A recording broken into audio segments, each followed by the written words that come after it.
Valley Club. In today's video, we are ranked the top 10 teams in Marvel Strike Force based on all game modes. Now, we've done a similar video to this a few months ago, but the list is outdated. We have a lot of new teams that arrived since then, a lot of different game modes and changes in the meta. So we are updating the list with the current top 10 teams in Marvel Strike Force to really see what are the best. You know what to do, Valley Club. Find that like button and let's go smash it. All right, let's jump into the game and talk about some of these characters that are not going to be on the list today. These are mythic characters. So characters like Mephisto, Professor X, Odin, not going to be on this list because they're not really on a team. They could go in a lot of different teams. Sometimes you just bring that one character and they could dominate other teams. Also, your legendary characters, and I'm talking about the newer legendary characters, Quasar, Blaster, Thunderstrike. Again, these characters are more plug and play type characters and don't really have a team. And then we have some epic characters that I don't have unlocked. If we go to the bottom here, Blue Marvel, Sentry is somewhere, he's not showing right now, but Sentry, Blue Marvel are also plug and play type characters. They're not going to be on this list, but let's jump right into this list and starting with the number 10 spot, the Thunderbolts. Now, they are a raid team, and if you know how I value these teams, Arena is always first, because for me, that is where you're going to get power cores, and that is a resource that will help you in every single game mode. So Arena teams first. Raids are second most valuable in my mind because raid teams are something that you need for everyday gameplay. So whether it be the Annihilation raids or this limited time Thunderstrike raids that are going on as me recording this, or the Spotlight raids, well, you need them for everyday content, and the Thunderbolts do fit that bill. Now, outside of the raids, they do have some value. They're okay war defense. They're placed a lot on Cosmic Crucible defense, but let's be honest, they're pretty easily beaten by some of the Cosmic Crucible teams there. But there are a few standouts. The first is Songbird. She is a really fast character and has a big AoE attack that she opens with. 132 speed is not slow at all. She can open with this big ultimate AoE attack, 350% damage, flipping all positives to negative effects, offense down for 2 turns. If she has 4 more Thunderbolts, even better. But yeah, it's very strong opening AoE. And she could be useful in a lot of other teams. Victoria Hand has some good survivability, provides some good survivability for the team. I'm getting tongue-tied. Hyperion is a decent tank. Ghost does percentage-based damage, which can be useful in that null boss fight. Lady Bullseye is a new member of the Immortal Weapons and can sub in for a Thunderbolt if you need her to double duty for the raids. So maybe if you don't want to build Taskmaster Ghost, you can bring Lady Bullseye instead, and she could go in both sections of the raid. But Thunderbolt's very good team, primarily a raid team, but you can use them in war, mainly on defense, and you can use them in Cosmic Crucible, mainly on defense, but they're not going to be meta defensive teams, if you know what I'm saying. Moving on to the next team, it is the Annihilators. Yes, they're still on this list. They're still one of the top 10 teams in my opinion. Let me know down in the comments if you disagree with me, but they're not involved in the arena meta anymore. That does belong to the Fantastic Four MCU. But they're involved in war and Crucible defense, especially with these characters, Gladiator, Gore, and Endgame Thanos. Now, you could kind of you don't need to build Ultimus or Silver Surfer. They aren't really in the meta anymore, but Gladiator still, even after all this time, still one of the best pre-taunt tanks in the game. So annoying to get around him with all the stuff he provides. Gore got some extra value when you pair him with Null because of that symbiote tag. And Endgame Thanos, this passive is just devastating. Anytime you're facing an Endgame Thanos, you have to be aware of this. The first time this character drops below 50% health, clearing all negative effects on self and Annihilator allies, this is the big one here. Reduce the duration of all positive effects by 5 on all enemies. Any positive effect that has the duration of 0 expires instantly, including Safeguard, while all of them are gone. Then he's gonna attack all enemies for 400% damage plus 30% drain, and it's piercing damage as well. So also getting more focus, unavoidable, cannot be blocked. This is a strong passive, and this is why Endgame Thanos is gonna be relevant. He's gonna be a relevant character for a long time, even after this team fades out, because of this passive. Plus, this team has those post-Aerie stats. And that means that this team still has the current stats that are relevant today. So every team pre-Aries has some older stats.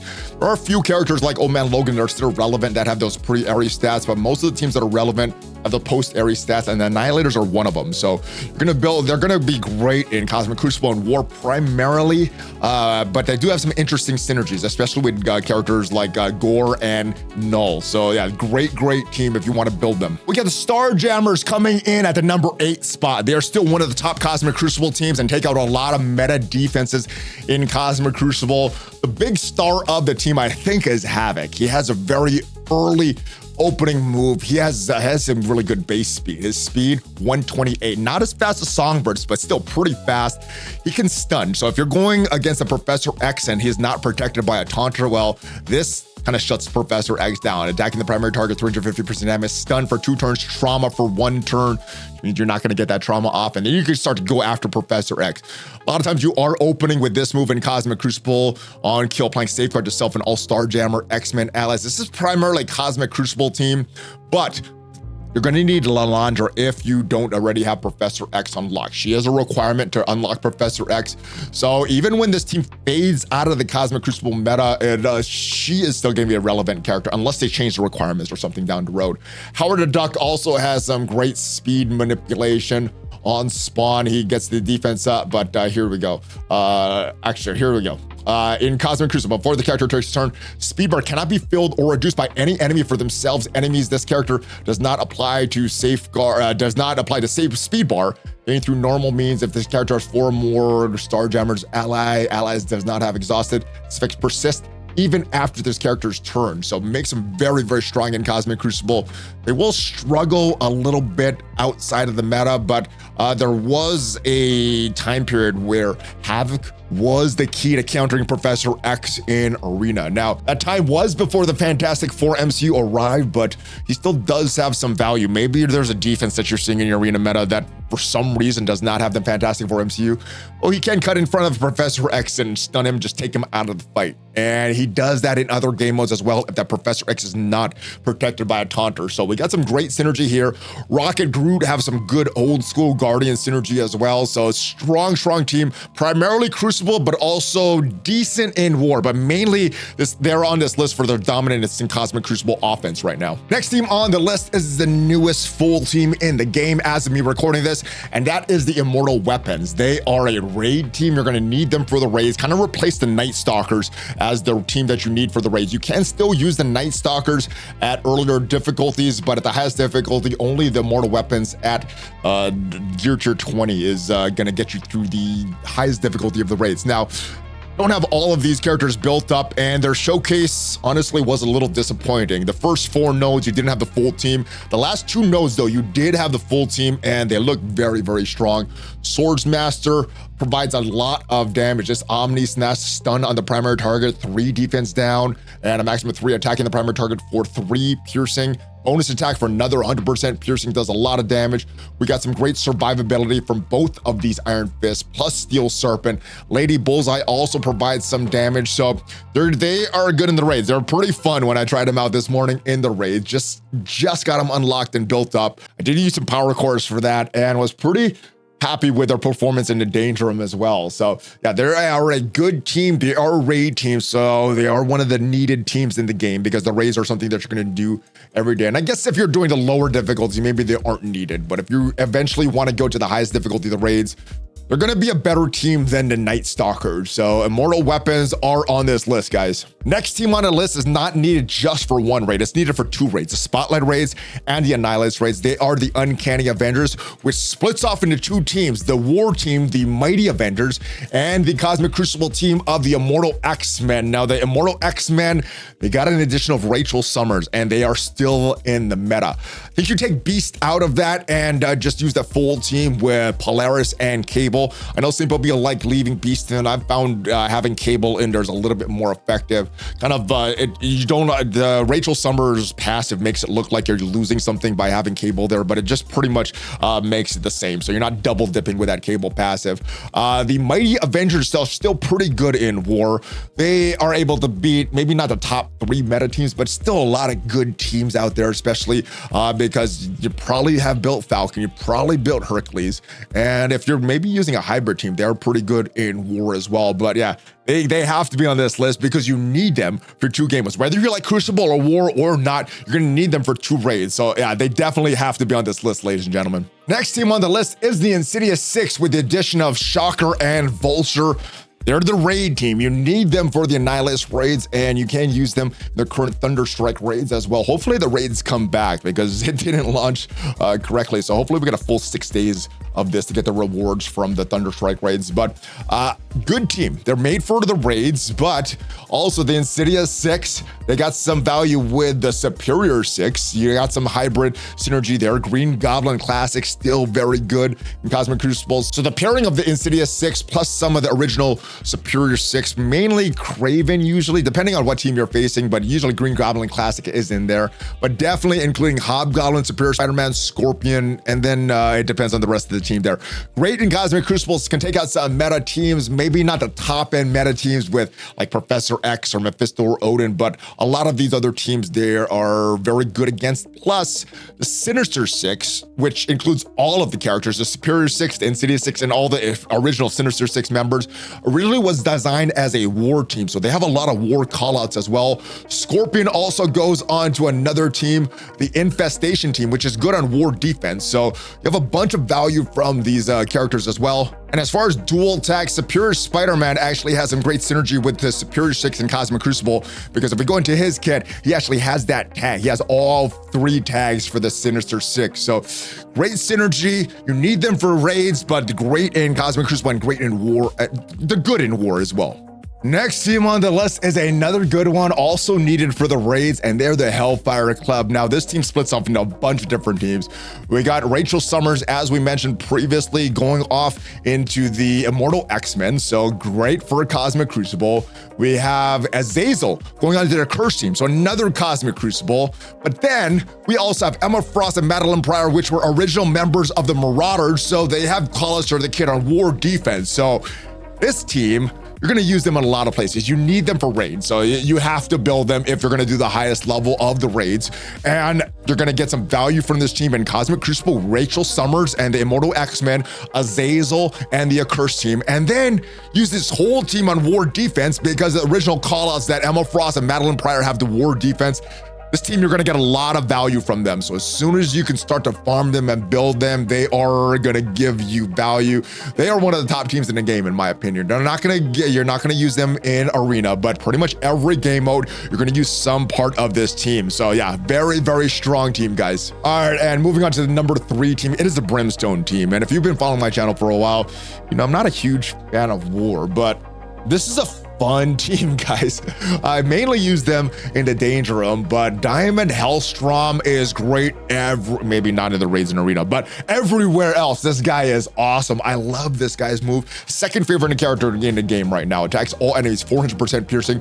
On kill, repeat this attack. So kind of like Icarus. Maybe not as good as Icarus, because he's not going to flip everything like Icarus did, but yeah, 400% piercing, then repeating this. On war, if he's going to do even more stuff, gets even crazier. I love this guy's damage. This guy is a big ticking time bomb. We got some survivability from the Living Mummy. This guy helps to keep the team alive. And then Hellcat with even more damage, huge damage from Doctor Strange Heartless. These guys take out pretty much everything in war. They are the top war team right now.